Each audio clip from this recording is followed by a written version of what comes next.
साथियों, आप पहले सुने शनि देव की पूजा करने की विधि। शनिवार के दिन सुबह जल्दी उठकर स्नान करें। शनि देव की मूर्ति पर तेल फूल माला चढ़ाए।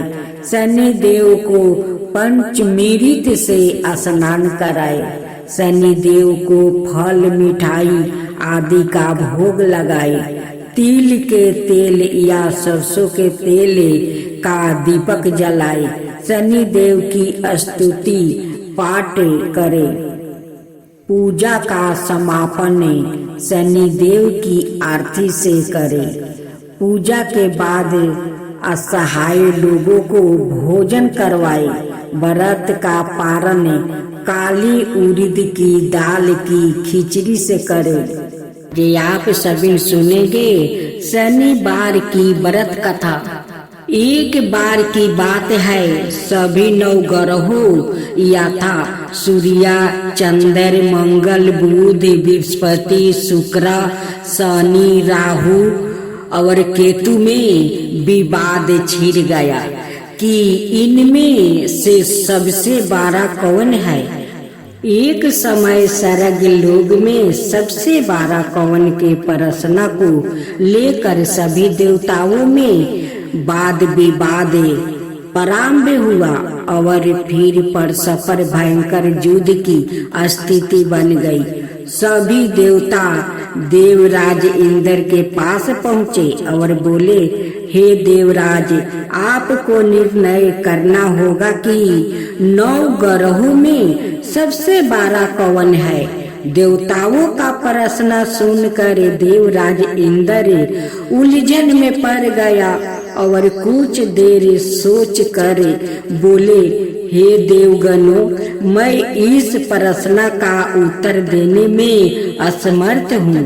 पृथ्वी लोक में उज्जैनी नगरी में राजा विक्रमादित्य का राज्य है। हम राजा विक्रमादित्य के पास चलते हैं क्योंकि वो अन्याय करने में अत्यंत लोकप्रिय है। उनके सिंहासन में अवश्य ही कोई जादू है कि इस पर बैठकर राजा विक्रमादित्य दूध का दूध और पानी का पानी अलग करने का निर्णय करते हैं।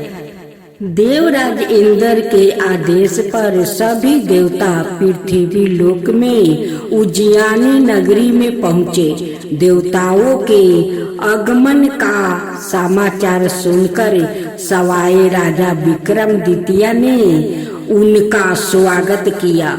महल में पहुंचकर जब देवताओं ने उनसे अपना प्रश्न पूछा तो राजा विक्रमादित्य भी कुछ देर के लिए परेशान हो उठे, क्योंकि सभी देवता अपनी अपनी शक्तियों के कारण महान शक्तिशाली है। किसी को भी छोटा या बड़ा कह देने से उनके क्रोध के प्रकोप से भयंकर हानि पहुंच सकती थी। तभी राजा विक्रमादित्य को एक उपाय सूझा और उन्होंने विभिन्न धातुओं स्वर्ण, रजत, कांसा, तांबा, सीसा, रंगा, जस्ता, अब्रक, लोहे के 9 आसन बनवाया। धातुओं के गुणों के अनुसार सभी आसनों को एक दूसरे के पीछे रखवा कर उन्होंने देवताओं को अपने अपने सिंहासन पर बैठने को कहा। सब देवताओं के बैठने के बाद राजा विक्रमादित्य ने कहा, आपका निर्णय तो सवाई हो गया है। जो सबसे पहले सिंहासन पर विराजमान है वही सबसे बड़ा है। राजा विक्रमादित्य के निर्णय को सुनकर शनि देव ने सबसे पीछे आसन पर बैठने के कारण अपने को छोटा जानकर क्रोधित होकर कहा, राजन, तुमने मुझे सबसे पीछे बैठाकर मेरा अपमान किया है। तुम मेरी शक्तियों से पराजित नहीं हो, मैं तुम्हारा सर्वनाश कर दूंगा। सूर्या एक राशि पर 1 महीने, चंद्रमा 2.25 दिन, मंगल 1.5 महीने, बुध और शुक्र 1 महीने, बृहस्पति 13 महीने रहते हैं। लेकिन मैं किसी राशि पर 7.5 बरस रहता हूँ। बड़े बड़े देवताओं को मैंने अपने परपोक से पीड़ित किया है। राम को 7.5 के कारण ही वन में जाकर रहना पड़ा और रावण को 7.5 के कारण ही युद्ध में मृत्यु का शिकार बनना पड़ा। उसके वंश का सर्वनाश हो गया। राजा, अब तू भी मेरे परपोक से नहीं बच सकता।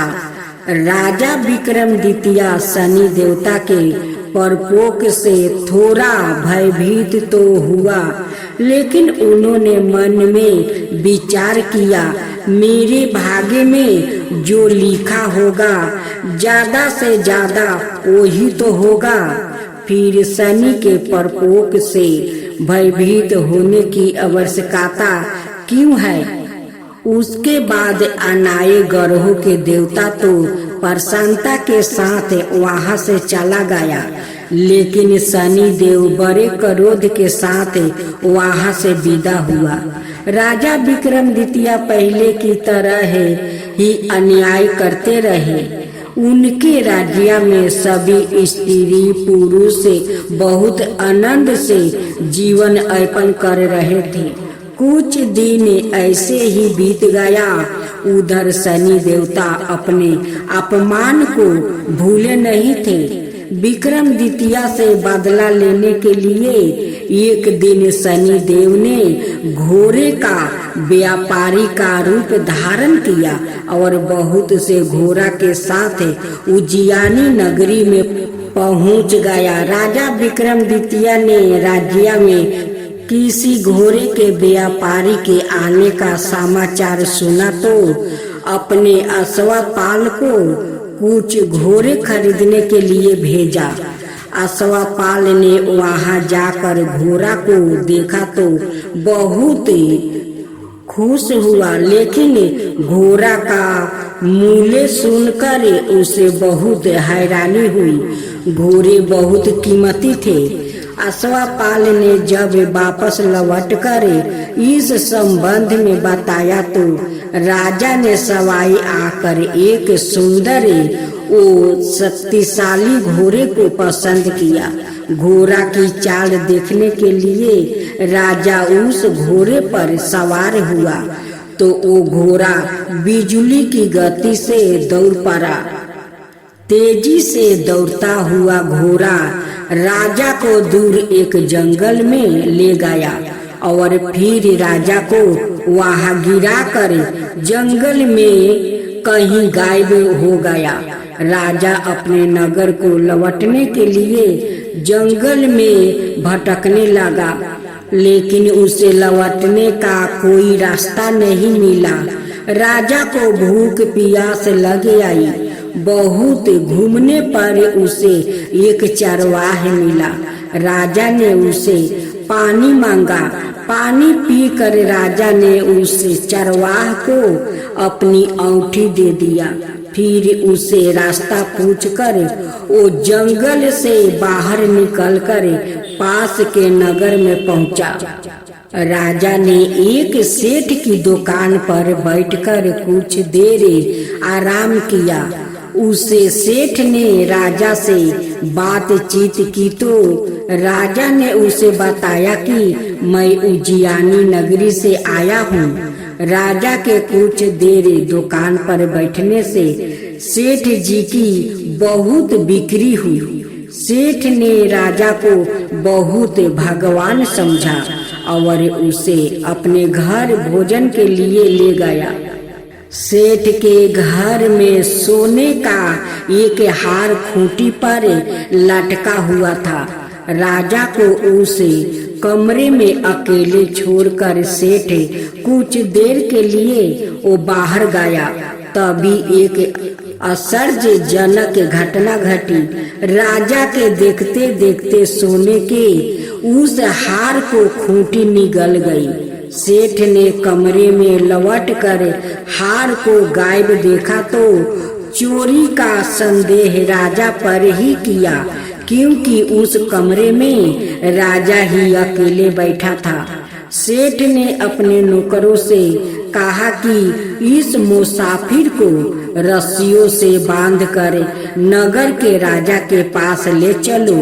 राजा ने विक्रमादित्य से हार के बारे में पूछा तो उसने बताया कि उसके देखते ही देखते खूंटी ने हार को निगल लिया था। इस पर राजा ने क्रोधित होकर चोरी करने के अपराध में विक्रमादित्य का हाथ पांव कटवाने का आदेश दे दिया। राजा विक्रमादित्य के हाथ पांव कटवा कर उसे नगर की सड़क पर छोड़ दिया गया। कुछ दिन बाद एक तेली उसे उठाकर अपने घर ले गया और उसे अपने केलू पर बैठा दिया। राजा आवाज देकर बैलों को हाँकता रहा। इस तरह तेली का बैल चलता रहा और राजा को भोजन मिलता रहा। शनि के प्रकोप की 7.5 पूरी होने पर बरस ऋतु प्रारंभ हुआ।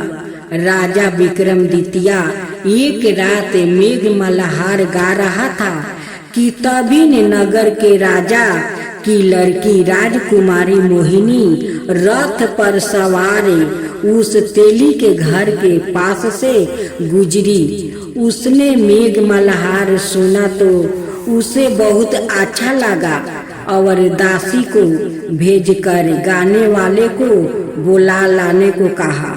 दासी ने लौट कर राजकुमारी को अपंग राजा के बारे में सब कुछ बता दिया। राजकुमारी उसके मेघ मल्हार पर बहुत मोहित हुई थी। अत उसने सब कुछ जानकर भी अपंग राजा से विवाह करने का निश्चय कर लिया। राजकुमारी ने अपने माता पिता से जब यह बात कही तो वो हैरान रह गई। राजा को लगा कि उसकी बेटी पागल हो गई है। रानी ने मोहिनी को समझाया कि बेटी, तेरे भाग्य में तो किसी राजा की रानी होना लिखा है, फिर तुम उस अपंग से ब्याह करके अपने पांव पर कुल्हाड़ी क्यों मार रही है। राजा ने किसी सुंदर राजकुमार से उसका विवाह करने की बात कही, लेकिन राजकुमारी ने अपनी जिद नहीं छोड़ी। अपनी जिद पूरी करने के लिए उसने भोजन करना छोड़ दिया और प्राण त्याग देने का निश्चय कर लिया। आखिर राजा रानी को बेबस होकर अपंग राजा विक्रमादित्य से राजकुमारी का विवाह करना पड़ा। विवाह के बाद राजा विक्रमादित्य और राजकुमारी तेली के घर में रहने लगे। उसी रात सपने में शनि देव ने राजा से कहा, राजा, तुमने मेरा परपोक देख लिया। मैंने तुम्हें अपने अपमान का दंड दे दिया है। राजा ने शनि देव से क्षमा करने को कहा और प्रार्थना की, हे शनि देव, आपने जितना दुख मुझे दिया है अनाय किसी को ना देना। शनि देव ने कुछ सोचते हुए कहा, राजा, मैं तेरी प्रार्थना स्वीकार करता हूँ। जो कोई स्त्री पुरुष मेरी पूजा करेगा, शनिवार को व्रत करके मेरी गाथा सुनेगा, उस पर मेरी अनुकंपा बनी रहेगी, उससे कोई दुख नहीं होगा। शनिवार को व्रत करने और चिंटियों को आटा डालने से मनुष्य की सभी मनोकामना पूरी होगी। प्रातः काल राजा विक्रमादित्य की नींद खुली तो अपने हाथ पांव देखकर राजा को बहुत खुश हुआ। उसने मन ही मन शनिदेव को प्रणाम किया। राजकुमारी भी राजा के हाथ पांव सही सलामत देखकर आश्चर्य में डूब गई। तब राजा विक्रमादित्य ने अपना परिचय देते हुए शनिदेव के प्रकोप की सारी कहानी कह सुनाई। सेठ को जब इस बात का पता चला तो दौड़ता हुआ तेली के घर पहुंचा और राजा के चरणों में गिरकर क्षमा मांगने लगा। राजा ने उसे क्षमा कर दिया, क्योंकि यह सब तो शनिदेव के प्रकोप के कारण हुआ था। सेठ राजा को अपने घर ले गया और उसे भोजन करवाया। भोजन करते समय वहाँ एक आश्चर्यजनक घटना घटी। सबके देखते देखते उस खूंटी ने वो हार को उगील दिया। सेठ जी ने अपनी बेटी का विवाह भी राजा के साथ कर दिया और बहुत से स्वर्ण आभूषण धन आदि देकर राजा को विदा किया। राजा विक्रमादित्य राजकुमारी मोहिनी और सेठ की बेटी के साथ उज्जैनी पहुंच गई तो नगर वासियों ने हर्ष से उसका स्वागत किया। उस रात उज्जैनी नगरी में दीप जलाकर लोगों ने दीपावली मनाई।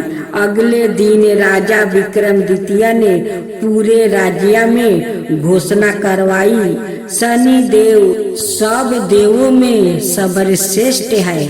प्रत्येक स्त्री पुरुष शनिवार को उनका व्रत करे और व्रत कथा अवश्य सुने। राजा विक्रमादित्य की घोषणा से शनि देव बहुत प्रसन्न हुआ। शनिवार का व्रत करने और कथा सुनने के कारण सभी लोगों की मनोकामना शनिदेव की अनुकंपा से पूरी होने लगी। सभी लोग आनंद पूर्वक रहने लगा। आप श्रवण करेंगे शनि देव की व्रत कथा। एक गांव में एक बूढ़ा ब्राह्मण था जो शनि भगवान का वो परम भक्त था। वो बचपन से वो शनि देव की वो भक्त बन गया। उनकी मंदिर में वो रोज जाकर पूजा करता है और शनिवार के दिन वो ब्राह्मण उपवास करता है। उस दिन प्रसाद शनि भगवान को अर्पित करता है। पूजा समाप्त हो जाता है तो ब्राह्मण जितने भक्त लोग शनि मंदिर में जाते हैं उन्हें प्रसाद बांट देते हैं और जो प्रसाद बाँच जाता है वो ब्राह्मण वो प्रसाद को भोजन करके और रह जाता है। ब्राह्मण देव इतना शनि देव की भक्ति में लीन हो गया था कि वो कभी अपना शादी नहीं किया, अपना परिवार नहीं बनाया। जैसे जैसे दिन बीत रहा था वैसे वैसे ब्राह्मण देव का वयस हो रहा था। जब ब्राह्मण देव शनि देव का पूजा करते करते 60-70 साल का हो गया तब शनि देव से वो रोज मंदिर में कहते हैं एक के बात कि हे शनि देव आपका पूजा में तो मैं लीन हो गया और कभी अपना शादी नहीं किया और नहीं परिवार बनाया। तो हे शनि देव मेरा अपना कोई नहीं है। हे शनि देव जो है आप सब कुछ मेरे लिए है। जब मेरा मृत्यु हो तो एकांत में ना हो। जब मेरा मृत्यु को होगा तो आपका मंदिर के सामने होगा। यही मुझे आपसे वरदान चाहिए, क्योंकि आपके मंदिर के सामने बहुत सारा भक्तों रहते हैं। मैं चाहता हूँ कि मेरा मृत्यु हो तो आपका सारे भक्तों के सामने हो। ताकि आपका सारे भक्तों को मैं दर्शन करके अपना प्राण त्यागूं। एक दिन शनि देव ब्राह्मण देव के सपने में दर्शन देते हैं और कहते हैं कि हे ब्राह्मण देव, आप जो चाहते हैं वो ही होगा। जैसा आप चाहते हैं कि मेरे भक्त के सामने आपका मृत्यु हो, वैसा ही होगा। हे ब्राह्मण देव, और एक मैं वचन देता हूँ कि मेरा सेवा आपका यम दूत भी आकर आपको प्राण नहीं लेकर जाएंगे। जब तक मैं हुक्म ना दूं, यम राज का दूत भी आकर आपको नहीं ले जा पाएगा। ब्राह्मण देव का जब सपना टूटा तब कहने लगे कि हे शनि देव, आप तो साक्षात शनि देव है, आप तो सभी का पिता है, सभी को दाता है। आपका हुक्म बाहर कोई कुछ नहीं कर सकता है।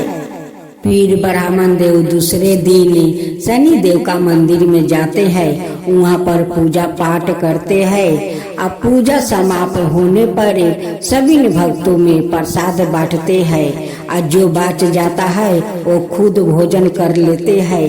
करने के बाद शनि देव के सामने बैठकर ब्राह्मण देव कहते हैं कि हे शनि देव, आप तो सपने में दर्शन दिया था, लेकिन मैं चाहता हूँ कि आप मुझे आकर साक्षात मुझे दर्शन दीजिए, ताकि आपका दर्शन से मैं धन्य हो जाऊं और आपका वैकुंठ में मैं जाकर शरण लूं।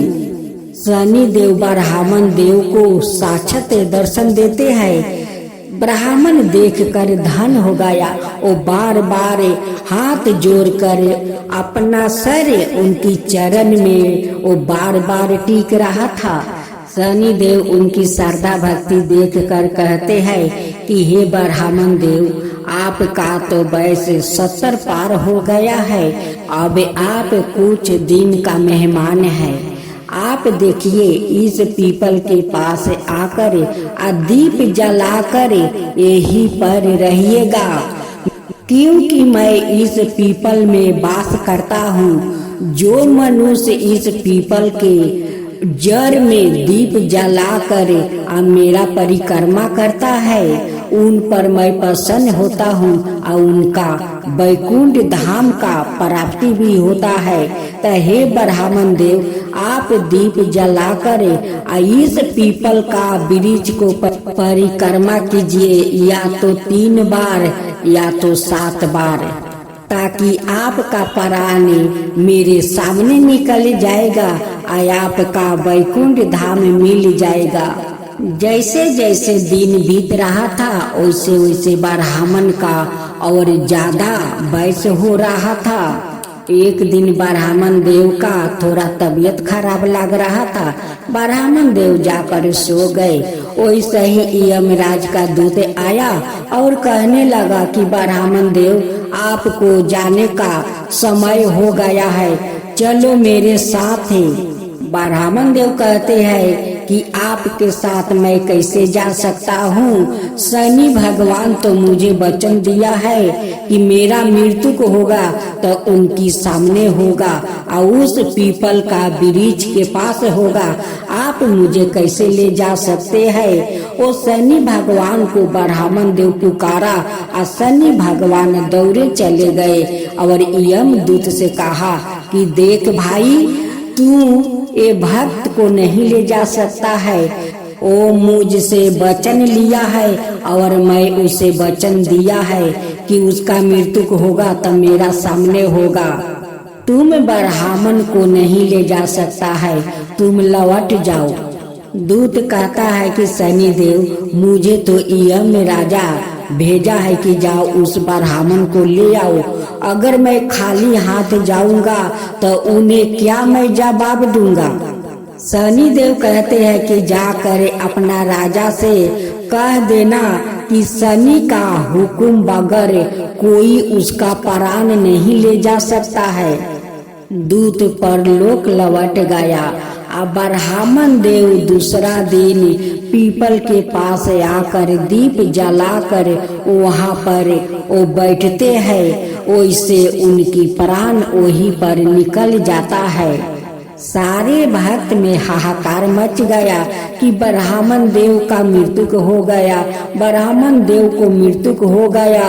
देखो ब्राह्मण देव कैसे इस पीपल के वृक्ष के पास आकर दीप जलाया और परिक्रमा किया। परिक्रमा करते हुए ब्राह्मण देव का प्राण कितना अच्छे से निकल गया। कोई दुख नहीं पहुंचा, कोई कष्ट नहीं हुआ। ब्राह्मण देव का शनि वैकुंठ मिल गया। हे शनि देव, जैसे आप उस ब्राह्मण पर कृपा किया वैसा ही सफर करना। जो आपका कथा कहे, जो सुने, जो हुंकार भरे, उन सब का ऊपर वैसा ही कृपा कीजिए। हे शनि देव, वैसा ही कृपा कीजिए, सब पर कृपा कीजिए। जय शनि देव, जय शनि देव। शनि देव भक्तन की पुकारी, सूरज के पुत्रा प्रभु छाया महतारी। जय जय श्री शनि देव। सामे अंक बक्र दृष्टि चतुर्भुजाधारी, नीलंबर धारण नाथ गजकिया सवारी। जय जय श्री शनि देव। किरीटी मुकुट शिशिराजित दीपक है लीलारी, मुक्तन की माला गल शोभिती बलिहारी। जय जय श्री शनि देव।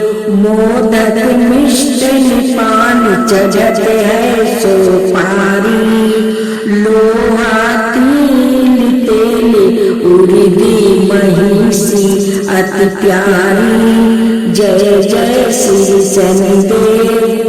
देव दनुज ऋषि मुनि सुमिरन नर नारी, विश्वनाथ धरत ध्यान सारन है तुम्हारी। जय जय श्री शनि देव।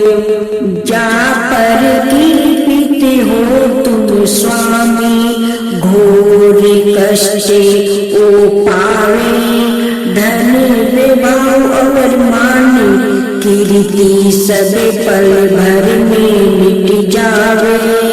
राजा नल को लगी संतासा, राजपाट हर लेवे।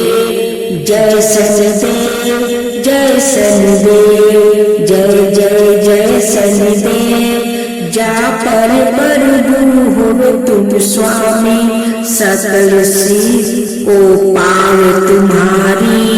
कृपा रहे तो उसको जग में कौन सतावे, तांबा तिल और तिल से जो करे भक्तन सेवा। जय जय शनि देव, जय जय शनि देव, जय जय शनि देव। हर शनिवार तुम्हारी जय जयकार जगत में होवे। कलियुग में शनिदेव महाजट में दुख दरिद्रता धोवे। करूं आरती भक्ति भाव से भेंट चढ़ावे मेवा।